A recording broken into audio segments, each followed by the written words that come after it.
예전에는 어린 조카들에게 보여주면 모른다고 해서 당황하게 하더니 요즘엔 분명히 대학을 졸업하고 사회에 나온 사람인데 보여주니 모른다고 해서 당황하게 하는 경우가 많아요. 그중 하나가 플로피 디스크 그리고 비디오 테이프 리와인더 되겠습니다. 참고로 요즘엔 도서관에서도 DVD가 아니라 OTT를 틀어주는데요. 그러다 보면 조만간 DVD가 뭔지 모르는 사람도 나오지 않을까요? 이와 같은 비디오 테이프는 역사가 정말 오래된 물건으로 1956년 암펙스사가 시카고에서 선보인 게 최초이지만 우리가 아는 VCR, 일반적으로 VTR이라고 하죠. 비디오 카세트 레코더에서 재생할 수 있는 형태로 만들어진 건 한참 뒤죠. 하지만 VCR에서 쓰는 매체인 비디오 카세트도 나름 부침이 많은 역사를 자랑합니다. 그 역사 중 가장 유명한 것은 VHS와 베타맥스 간의 대결인데요. 오늘 이야기할 것도 바로 이 둘의 대결입니다.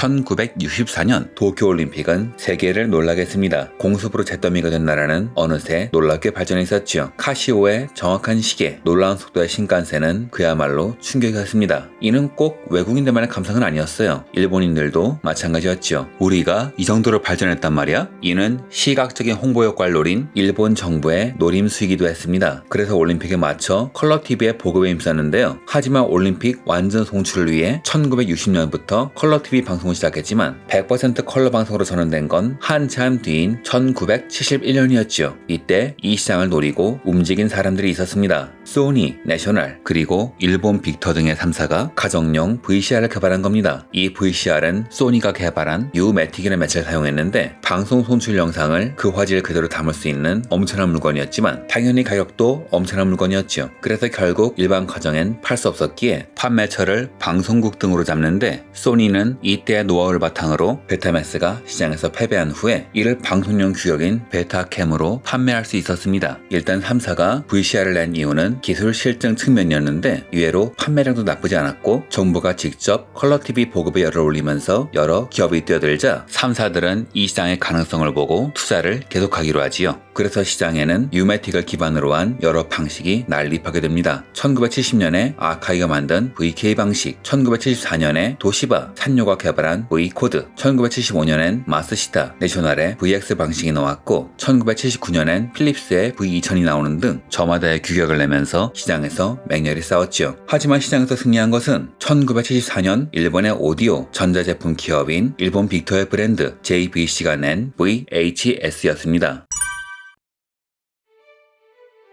JVC는 일본 빅터의 해외 판매 브랜드로 마찬가지로 내셔널 브랜드를 가진 마스시타의 자회사였죠. 참고로 이 회사 은근히 브랜드명이 복잡한데 일본 내에선 내셔널, 해외에서는 파나소닉 브랜드, 기업 활동은 마스시타로 하다가 2008년이 되어서야 마스시타, 내셔널이라는 이름을 버리고 파나소닉으로 활동합니다. Anyway, JVC는 한국에선 의외로 명성이 드높지만 당시엔 그저 그런 대기업의 자회사, 사실상의 그저 그런 중소기업이었죠. VHS를 개발한 사람은 나카노 시조우란 인물입니다. 당시 JVC는 마스시타라는 백만 믿고 방만한 경영을 하고 있었으며 제품은 불량이 속출하는 적자투성이 기업이었죠. 그러던 어느 날 본사로부터 재무 상태 개선을 위해서 공장 종업원을 정리하라는 통보를 받습니다. 하지만 당시 일본은 종신 고용이 당연하던 시절 나카노 씨는 사원들을 보호하기 위해 회사에 보고도 않고 자신이 근무하던 요코하마의 공장에서 VCR 개발에 착수하죠. 이는 무모한 도전이었습니다. 자금력, 인지도, 기술력 등 모든 면에서 압도적인 소니가 1973년에 베타맥스를 만들면서 일본의 모든 업체는 이 규격을 쫓아가고 있었으니까요. 게다가 1년 뒤에나 개발된 VHS는 베타에 비해 테이프가 크고 화질도 떨어지는 장점이 거의 없는 물건이었습니다. 강적인 베타는 유매틱의 기술을 활용하여 테이프의 무리가 적어 열화가 잘 안 되었지만 VHS는 직접 테이프가 헤드에 닿는 형식이라 열화도 잘 되었다고 하죠. 유일한 장점은 베타에 비해 헤드 내구성이 좋다는 점, 그리고 2배나 되는 녹화 시간이었지만 이걸 가지고 베타를 이기는 건 거의 불가능했지요. 아니, 베타 이전에 시장에 난립한 포맷과 싸워서 이길 방법도 없었습니다. 하지만 이때 구원의 손길이 내려옵니다. 당시 일본의 경제 시스템은 관료들의 플랜을 짜고 기업이 이를 그대로 실행하는 시스템이었죠. 해외 수출을 담당하는 통상산업성은 여러 포맷을 동시에 수출할 수는 없으니 시장이 포맷을 하나로 통일하라고 각 업체들에게 지시합니다. 하지만 다른 업체들이 포맷을 정리하는 가운데 소니와 JVC는 고집을 굽히지 않았지요. 통상 산업성은 베타가 우인이 JVC에게 물러날 것을 권했고 부자 기업인 소니도 JVC에게 개발비를 물어줄 테니 물러나라고 권했지만 칫솔들의 밥줄이 걸린 JVC는 요지부동이었지요. 결국 시장은 베타와 VHS의 2파전으로 흘러가게 됩니다. 다크노시는 이 상황을 타개하기 위해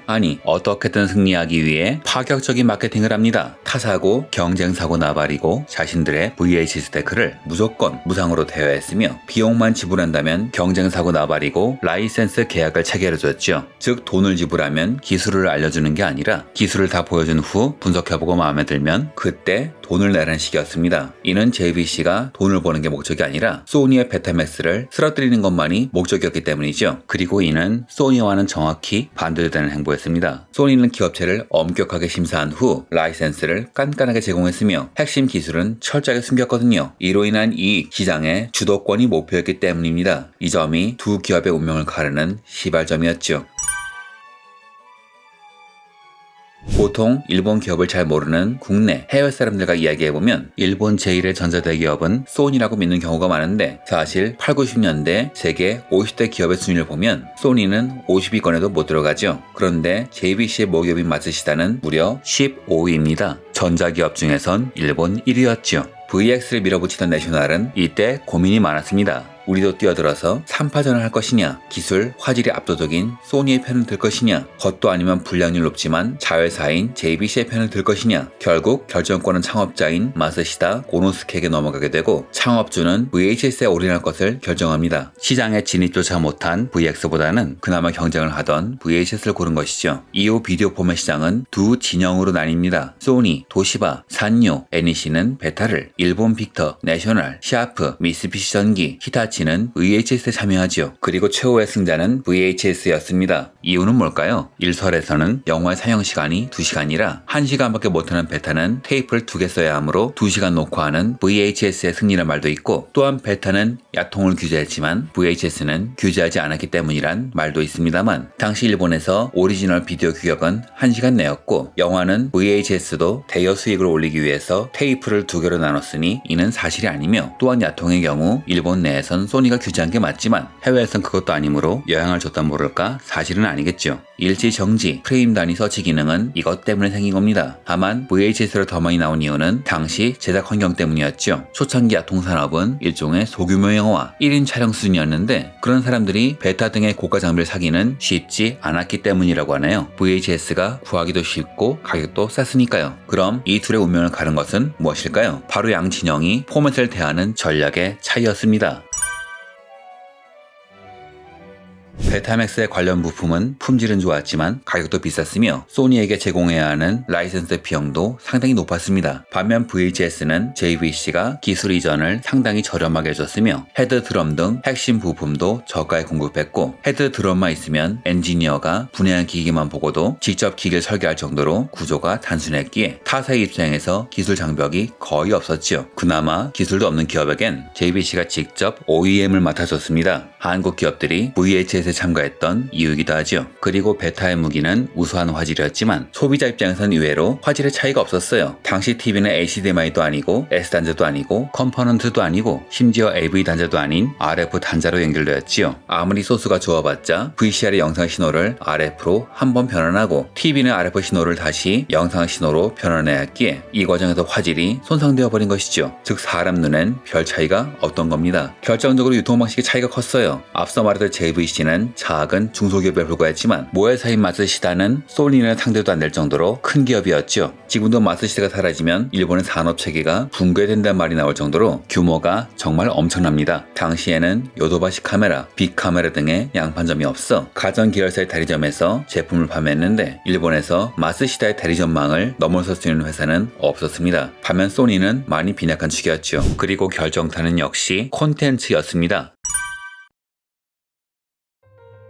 지금이야 어느 기술이 좋은지 우린 다 알지만 우수한 기술이 꼭 이긴다는 보장은 절대 없으며 특히 당시 소비자들은 어느 쪽에 승리할지 알 수 없었죠. 당시 VCR의 가격은 적어도 29만 8천엔, 약 300만 원 돈이었습니다. 뭐가 살아남을지도 모르는데 무턱대고 살 수는 없었죠. VHS 진영은 바로 이 점을 파고들었습니다. 소니는 베타맥스 콘텐츠를 판매하려고 했지만 JVC는 VHS 콘텐츠는 물론 기기도 대여해줬죠. 소비자들도 당연히 부담 없는 VHS를 골랐습니다. 이에 놀란 소니는 그제서야 렌탈 시장에 진입하지만 이미 1980년경에는 시장에 보급된 10만여 대의 VCR 중 70%가 VHS 렌탈이었다고 합니다. 하지만 기기 렌탈하는 것으로는 싸움은 끝나지 않지요. 마무리를 위한 최후의 한 수가 필요했습니다. VHS는 시장을 주도하게 되었습니다. 하지만 기술은 이미 여기저기 다 퍼져나갔기에 이는 절반의 성공이었죠. 그래서 JVC는 활로를 다른 데서 찾습니다. 해외 시장에는 비디오 네스티스라고 하는 극장에선 상영할 수 없는 잔인한 R등급 영화들이 비디오로 공급되고 있었는데 VCR이 보급되면서 이런 영화들의 매출이 점점 늘어난 겁니다. 비디오로 집에서 영화를 보는 사람들이 있다는 증거였죠. 요즘의 극장이 아니라 OTT로 집에서 영화를 보려는 사람들이 있다 정도의 대발견이었습니다. 그러자 JVC, 일본 비터는 아예 파라마운트와 합작 법인인 CIC 비디오를 설립한 후 파라마운트가 배급한 헐리우드 영화 명작들을 모조리 소프트화합니다. 그리고 이것이 대성공으로 이어지죠. 처음에는 파라마운트 내부에서도 말이 좀 많았습니다만 영화 렌탈이 인기를 끌면서 우후죽순으로 대여점이 생겨났고 이로 인한 환상적인 매출에 반대파들은 합주기가 되어버렸습니다. 결국 VHS의 성공에 매출에 결정적으로 기여한 것은 콘텐츠였던 셈이죠. 영화를 빌려보기 위해 기기를 구매하거나 대여하고 그 영화를 직접 공급하면서 돈을 버는 완성된 비즈니스 모델이 이때 태어난 겁니다. 일본 비트는 나중엔 한술 더 떠 말콤엑스, 폭풍 속으로 등의 영화를 직접 제작하기도 하죠. 반면 소니의 베타맥스는 대여보다 판매가 더 이익이 된다고 판단, 판매용을 대여용보다 더 많이 찍어내는 바람에 대여 시장에 진입할 타이밍을 놓쳤을 뿐더러 영화사를 끼지 않고 단독으로 대여 산업을 진행하다가 헐리우드 영화사의 소송에도 휘말렸죠. 물론 영화사가 패소하긴 했지만요. 네? 판매용을 대여하면 안 되냐고요? 일본의 경우 판매용 테이프를 대여하면 벌금이 꽤 세다고 합니다. 게다가 콘텐츠를 수급하는 게 아니라 기술로 돈을 벌려고 했는데 그 틈을 타 일본 빅터, JVC만이 아니라 VHS 진영에 참여한 다른 회사들은 물론 심지어 베타 진영의 기업들도 베타를 버리고 VHS에 참여하면서 어지간한 영화사들과 독점 계약을 맺어버리는 바람에 소니는 대중에게 익숙한 액션 영화, 헐리우드 영화는 다 놓치고 대중들이 잘 안 보는 예술 영화만 기억하는 바람에 대여 사업에서도 큰 재미를 보지 못합니다. 결국 이는 소니에게 큰 상처로 남고 그들은 기술이 아닌 소프트웨어의 중요성을 깨닫게 되지요. 그렇게 태어난 것이 바로